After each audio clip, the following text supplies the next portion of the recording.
அவன் creator, producer. சில டைரக்டருக்கு நல்ல ப்ரொடியூசர் கிடைக்கல சார், அதனால படத்தை பட்ஜெட்ல முடிச்சிடும். இந்த producer ready to give anything and everything you want. Anything and everything you want. உன் வாழ்க்கை பிடிக்கலையா, அப்படியே உட்காரு.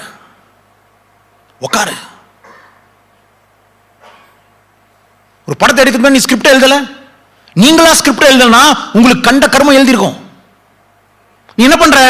உன் லைஃப் நல்லா இல்லனா டைரக்டர் நான் தான் எப்போ உணர்வேன்? மெயின் ஆக்டர் நீ தான் எப்போ உணர்வேன்? என்னைக்காவது படம் நல்லா இல்லனா சைடு ஆக்டர் குறை சொல்லிருக்கீங்களா? அது உங்க வாழ்க்கை சரியில்லைனா, மாமனார் சரியில்லை, மாமியார் சரியில்லை, அப்பா சரியில்லை, அம்மா சரியில்லை, பிறக்கும் போது பணம் இல்லை, பசங்க ஒழுங்கா இல்லை, ஆபீஸ்ல அவன் சரியில்லை, இதெல்லாம் மெயின் ரோலா சைடு ரோலா? Is there even a single soul able to understand my pain? Is there anybody? When will you change? When the change is waiting for